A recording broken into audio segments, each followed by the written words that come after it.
అరబ్బులు ఐక్యరాజ్య సమితి వేదికగా ఒక విషయం కోరారు అరబ్ దేశాలన్నీ కలిసి.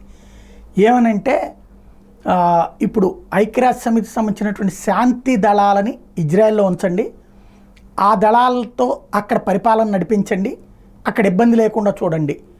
రెండు దేశాల వ్యవహారం తేలేదాకా కూడా. ఇప్పుడు ఇజ్రాయెల్ ఏం చెప్తోంది, యుద్ధం ముగిశాక, రఫా కూడా ముగిశాక అక్కడ టోటల్గా తొదముట్టించేస్తాం హమాస్ని, ఆ తర్వాత ఆ దేశాన్ని మేమేమి ఉంచుకోము, దాని పరిపాలనా బాధ్యతలు అరబ్బులకు వదిలేస్తాం, మీరు పరిపాలించుకోండి అని చెప్తోంది. పాలస్తీనా అనేటువంటి దాన్ని ఒక దేశంగా గుర్తించమని హమాస్ కావచ్చు వీళ్ళందరూ కోరేది. అంటే ఇంతవరకు దేశాన్ని గుర్తించలేదు, ఐక్యరాజ్య సమితి కూడా గుర్తించలేదు, ఎవరు గుర్తించలేదు. ఆ వ్యవహారం తేలే వరకు కూడా అక్కడి పాలనా బాధ్యతలు హమాస్ చేతుల్లో ఉంటే ఇజ్రాయెల్ అంగీకరించదు. హమాస్ లేకుండా అయితే కనుక అంగీకరిస్తుందా అన్నటువంటి అంశం మీద చర్చ నడుస్తుంది. అయితే హమాస్ ఏం అక్కడ వదిలిపెట్టి వెళ్ళే ఉద్దేశం ఏం లేదు.